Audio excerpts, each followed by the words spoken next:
आप सभी को मेरा नमस्कार। मैं रीना आज फिर आपका स्वागत करती हूँ हमारे इस फेसबुक पेज पर। आज हमारा चर्चा का विषय है जनहित याचिका यानी पब्लिक इंटरेस्ट लिटिगेशन। आप आए दिन समाचारों में ये पढ़ते और देखते होंगे, सुनते होंगे कि किसी व्यक्ति ने, सामाजिक संगठन ने या फिर पार्टी ने, किसी व्यक्ति ने उच्च न्यायालय में या हाई कोर्ट में जनहित याचिका दायर की है। तो आपके मन में ये सवाल आता होगा कि आखिर है क्या और इसे कैसे दायर किया जाता है।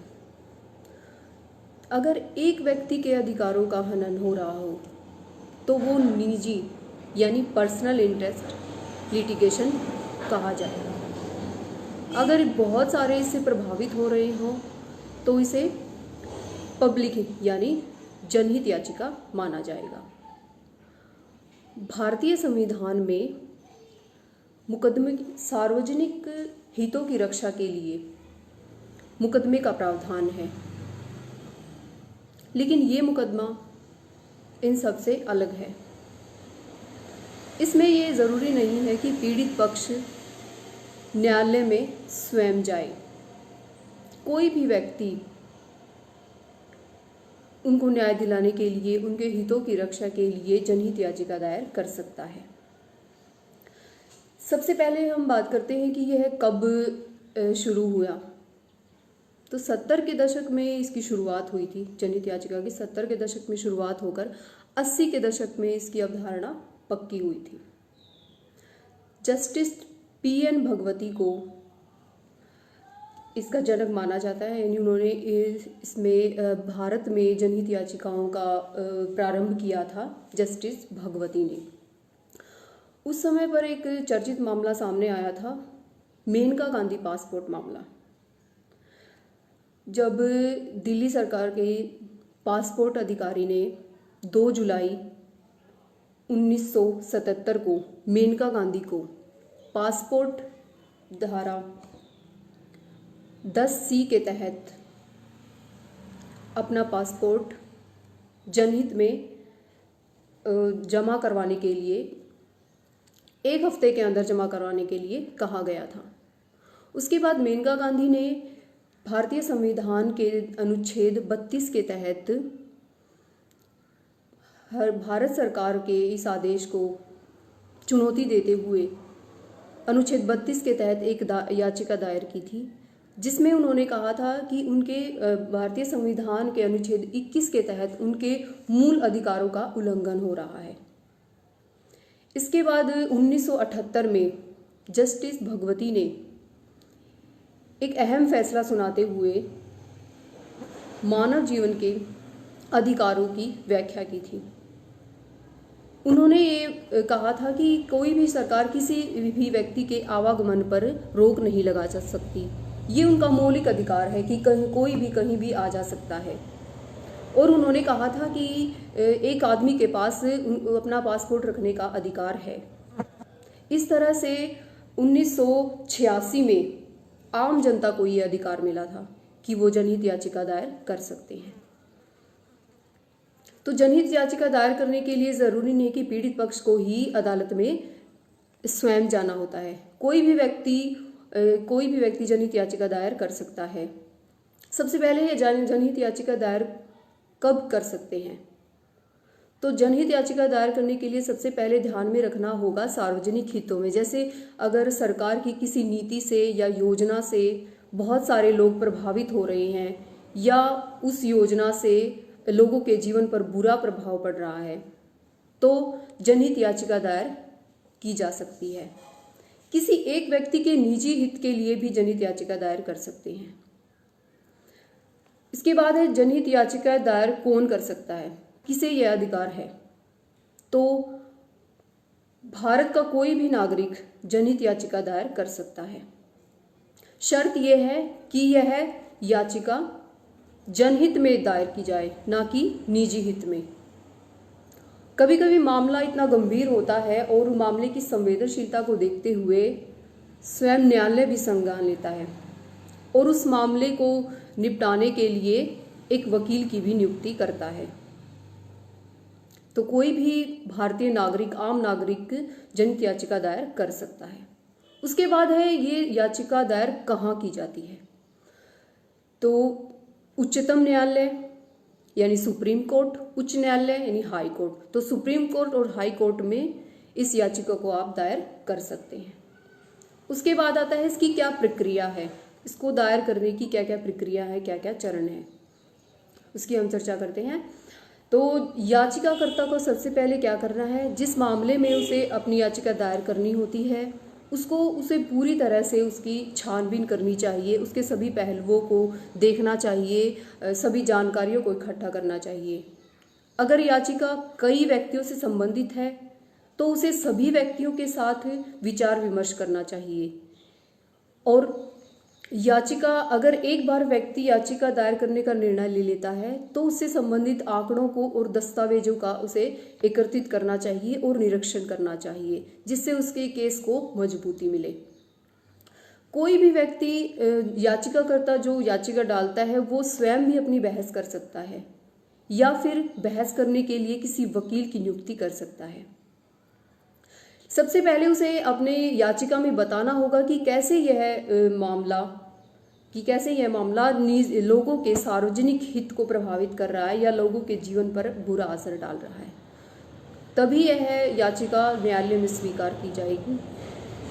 तो जहाँ तक बात है प्रक्रिया की कि कैसे होती है, तो सबसे पहले अगर आप हाई कोर्ट में अगर आप याचिका दायर करते हैं, जनहित याचिका दायर करते हैं, तो आपको याचिका की 2 प्रतियां अदालत में जमा करानी होगी और प्रत्येक प्रतिवादी को अग्रिम रूप से 1-1 प्रतियां याचिका की भेजनी होगी और अपनी याचिका में भी ये मेंशन करना होगा कि हमने प्रतियां प्रतिवादी को भेज दी हैं। अब यहाँ पे आता है कि प्रतिवादी होता क्या है। तो प्रतिवादी वो है जिसके विरुद्ध आप याचिका दायर कर रहे हैं, वो प्रतिवादी होता है। उसके बाद आता है सुप्रीम कोर्ट में। अगर आप सुप्रीम कोर्ट में अपनी याचिका दायर कर रहे हैं तो आपको याचिका की 5 प्रतियां सुप्रीम कोर्ट में जमा करानी होंगी और प्रतिवादी को तब तक कोई प्रति भेजी नहीं जाएगी जब तक कि न्यायालय नोटिस जारी ना कर दें, यानी न्यायालय के द्वारा नोटिस जारी किया जाता है तब आपको वो प्रतियां भेजी जाती हैं, नहीं तो इसकी कोई ज़रूरत नहीं होती। इसके बाद आता है कि इसमें आप कैसे आवेदन कर सकते हैं। जनहित याचिका ऑनलाइन दायर नहीं की जा सकती, इसे आप लिखित रूप में ही दे सकते हैं। एक सामान्य लेटर को भी जनहित याचिका मान लिया जाता है कि जैसे अगर आप एक सामान्य लेटर भेजते हैं तो मामले की गंभीरता को देखते हुए न्यायालय उस लेटर को भी PIL मान लिया जाता है और उस मामले की सुनवाई की जाती है और उस पर उचित निर्णय लिए जाते हैं। उसके बाद बात आती है शुल्क की कि इसे दायर करने में कितनी फीस लगती है, क्या शुल्क लगता है। तो अन्य अदालती मुकाबलों के जो मुकदमे होते हैं उनके मुकाबले ये मुकदमा सस्ता होता है। इसमें याचिका में प्रत्येक प्रतिवादी के साथ 50 रुपये शुल्क रखा गया है। कई बार न्यायालय इस शुल्क को भी माफ़ कर देते हैं और आगे इसमें खर्चा आएगा वो उस वकील पर निर्भर करता है जो याचिकाकर्ता बहस के लिए नियुक्त करता है, यानी उस वकील की जो फीस होती है वो याचिकाकर्ता को स्वयं देनी होती है। यानी न्यायालय की जो याचिका फीस है उसे तो न्यायालय माफ़ कर सकता है, लेकिन जो वकील की जो फीस है वो याचिकाकर्ता को स्वयं करनी होती है। याचिकाकर्ता स्वयं भी बहस कर सकता है या फिर वो वकील की सहायता ले सकता है, जैसे मैंने बताया, लेकिन जब वो स्वयं बहस करता है तो यह और भी अधिक सस्ता हो जाता है। लेकिन एक याचिका दायर करने से पहले एक वकील से सलाह लेने की सलाह ही दी जाती है। उसके बाद आता है कि इसमें किन मामलों में आप याचिका दायर नहीं कर सकते, यानी न्यायालय ने जो ये अधिकार दिए हैं उनमें कुछ नियम भी बनाए हैं कि आप किन किन मामलों में याचिका दायर कर सकते हैं और किन मामलों में याचिका दायर नहीं कर सकते। अगर मामले उनमें संबंधित मिलते हैं तो वो उन याचिकाओं को खारिज कर देते हैं, उन पर सुनवाई नहीं होती है। तो अब बात करते हैं वो कौन कौन से मामले हैं जिनमें आप नहीं कर सकते, कौन से मुद्दे हैं। सबसे पहले है मकान मालिक और किराएदार से संबंधित जो भी मामले हैं आप उनमें जनहित याचिका दायर नहीं कर सकते। उसके बाद है पेंशन से संबंधित जो मामले हैं मुद्दे हैं आप उनमें भी जनहित याचिका दायर नहीं कर सकते। विभिन्न सेवाओं से संबंधित जो भी मामले हैं आप उनमें भी जनहित याचिकाएं दायर नहीं कर सकते। विभिन्न तरह के शैक्षणिक संस्थान हैं, चिकित्सक संस्थान, मेडिकल संस्थान, उनमें प्रवेश पाने के लिए भी आप जनहित याचिका दायर नहीं कर सकते। दूसरा है अदालतों में जो लंबे समय से जो मुकदमे चले आ रहे हैं उनकी जल्दी सुनवाई के लिए भी आप जनहित याचिका दायर नहीं कर सकते। तो ये सारे जो मुद्दे हैं जिनमें आप जनहित याचिका दायर नहीं कर सकते। अब बात करते हैं वो मुद्दे, वो संबंधित मामले जिनमें आप याचिका दायर कर सकते हैं। कोई भी आम आदमी, भारत का आम नागरिक जनहित याचिका दायर कर सकता है।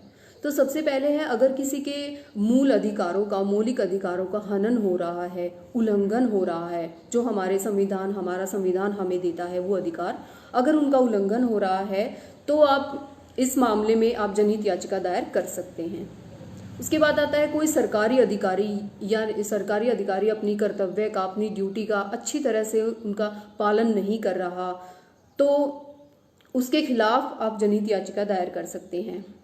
कोई भी निर्माण करने की कंपनी है, अगर वो पेड़ों को काट रही है तो आप उसके खिलाफ जनहित याचिका में दायर कर सकते हैं। उसके बाद है कोई भी कारखाना हो गया, फैक्ट्री हो गई, अगर वो वातावरण को प्रदूषित कर रहे हैं, यानी वो रिहायशी इलाकों में अगर वो कारखाना और फैक्ट्री लगी हुई है और वातावरण को प्रदूषित कर रही है तो उसके खिलाफ आप जनहित याचिका दायर कर सकते हैं। उसके बाद बाल श्रम, बंधुआ मजदूरी, इनके खिलाफ भी आप जनहित याचिका दायर कर सकते हैं। राजनीतिक भ्रष्टाचार को उजागर करने के लिए और उसे रोकने के लिए भी आप जनहित याचिका दायर कर सकते हैं। उसके बाद है सड़क पर लाइटों का उचित प्रबंध ना होने के कारण, यदि सड़कों पर लाइटों की व्यवस्था नहीं है और आने जाने वाले लोगों को इससे परेशानी हो रही है तो आप जनहित याचिका दायर कर सकते हैं। उसके बाद आता है कि अगर जैसे बाल श्रम और सशस्त्र सेना के विरुद्ध भी आप जनहित याचिका दायर कर सकते हैं। सड़कों और नालियों के रखरखाव के लिए भी आप जनहित याचिकाएं दायर कर सकते हैं। अगर कोई इलेक्ट्रॉनिक उपकरण से अत्यधिक ध्वनि प्रदूषण हो रहा है तो आप उसके खिलाफ, उसको रोकने के लिए, और इससे अत्यधिक लोग प्रभावित हो रहे हैं तो जनहित याचिका आप दायर कर सकते हैं। इसके बाद आता है, ये सब मामले हो गए कि आप किनमें और किनमें नहीं कर सकते हैं। उसके बाद आता है कि जब अगर आपने जनहित याचिका दायर कर दी तो इसे स्वीकार कौन करता है, यानी किस मुद्दे पर, किस बात पर इसे स्वीकार किया जाता है। तो जनहित याचिकाओं को मुख्य न्यायाधीश ही स्वीकार करते हैं और ये इस बात पर निर्भर करता है कि एक न्यायाधीश उस मामले को किस नज़र से देखते हैं। मुख्य न्यायाधीश होते हैं, न्यायालय होते हैं, उनमें याचिका स्वीकार करने की जो औसत दर होती है वो 30 से 60% होती है और उसके बाद सभी जो आपसी सहमति से, यानी उन्हें लगता है कि ये मामला बहुत अत्यधिक संवेदनशील है और इस मामले के पर से लोगों के जीवन में बहुत अधिक प्रभाव पड़ रहा है तो ही इस मामले की स्वीकार किया जाता है, याचिका को स्वीकार किया जाता है और सुनवाई के द्वारा उस मुकदमे का निपटारा किया जाता है। तो आगे यह है इसमें कितना समय लगेगा। अगर आपने याचिका दायर की है तो उसके सुनवाई में और निपटारे में कितना समय लगेगा। तो वास्तव में ये उस मुकदमे पर डिपेंड करता है, यानी किससे संबंधित है। अगर वो मामला कई व्यक्तियों के जीवन से संबंधित है या किसी के मौलिक अधिकारों का हनन हो रहा है या मूल अधिकारों का उल्लंघन हो रहा है तो न्यायालय मामले की जल्दी सुनवाई करके उसका जल्दी निपटारा करने की कोशिश करते हैं, यानी जल्दी निपटारा कर देते हैं।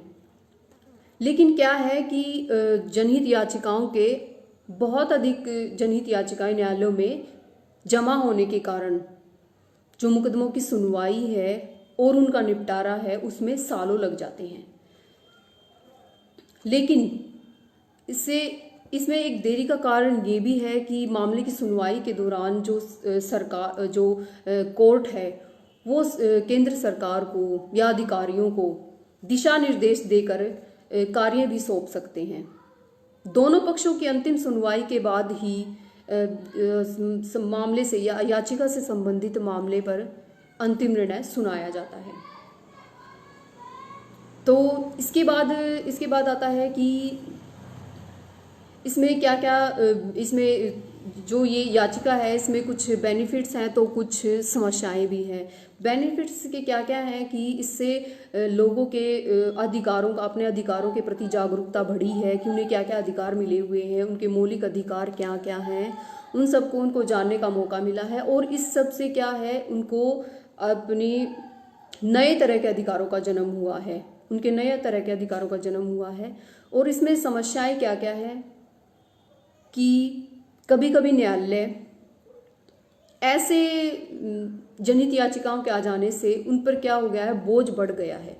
न्यायालय पर याचिकाओं के अत्यधिक मात्रा में आने से उनका बोझ बढ़ गया है और उनको जो अन्य मामले होते हैं उनकी सुनवाई करने में क्या समय नहीं मिल पाता ज़्यादा, जिससे क्या हो गया है, अदालतों में जो पेंडिंग मामले हैं, मुकदमे हैं, वो बढ़ गए हैं। सेकंड क्या है कि कई बार न्यायालय ऐसे आदेश दे देता है जो सरकार का या कार्यपालिका को उसका पालन करने में बहुत अधिक कठिनाई होती है। उदाहरण के लिए जैसे 2010 में सुप्रीम कोर्ट ने आदेश दिया था कि दिल्ली में सीएनजी बसों, जो सीएनजी से अलावा जो बसें हैं उनको बंद कर दी जाए, यानी सिर्फ सीएनजी की बसें ही चलाई जाएं। जिससे क्या हुआ, जनता को, सरकार को वो आदेश लागू करने में बहुत अधिक कठिनाई हुई और आम जनता को भी इससे काफ़ी परेशानी हुई, जिससे क्या हुआ, सरकार को ये आदेश तोड़ना पड़ा। और क्या हुआ, सीएनजी के बगैर जो बसें थी उनको चलाने के लिए ही उन्हें अनुमति देनी पड़ी। फिर है, इसे कार्यपालिका या सरकार अपने कार्य क्षेत्र में एक हस्तक्षेप के रूप में देखती है कि वो जो कार्य कर रहे हैं उनमें ये हस्तक्षेप कर रहे हैं। फिर है, जो कोई भी नेता हो गए या कोई भी आदमी हो गया, संगठन हो गए, ये याचिका को, जनहित याचिका को एक लोकप्रिय होने के लिए अपने व्यवसाय के रूप में ले रहे हैं, यानी जल्दी से जल्दी वो लोकप्रिय होना चाहते हैं और इसीलिए वो इसे अपने व्यवसाय के रूप में ले रहे हैं। और इससे क्या हो रहा है कि जनहित याचिका का निजी याचिका यानी पर्सनल इंटरेस्ट लिटिगेशन होने का जो खतरा है वो बढ़ गया है। लेकिन समय समय पर भी क्या है, न्यायालय ऐसी याचिकाओं को खारिज करता रहा है जिसका जनहित से कोई संबंध नहीं होता है और याचिकाकर्ता पर फटकार लगाते हैं और कड़ा जुर्माना भी लगाया जाता है और उन्हें खारिज किया जाता है। तो जो ये जनहित याचिका का जो अधिकार हमें मिला हुआ है वो हमारे संविधान में कहीं पर भी परिभाषित नहीं है। ये न्यायालय के द्वारा, सुप्रीम कोर्ट के द्वारा, उच्चतम न्यायालय के द्वारा संवैधानिक व्युत्पन्न है, यानी हमारी उच्च न्यायालय अदालत ने ही ये अधिकार आम लोगों को दिया है। कहीं पर भी ये हमारे संविधान में या कानून में वर्णित नहीं है। तो हमारा आज का टॉपिक था जनहित याचिका, जिसे हम यहीं समाप्त करते हैं। धन्यवाद।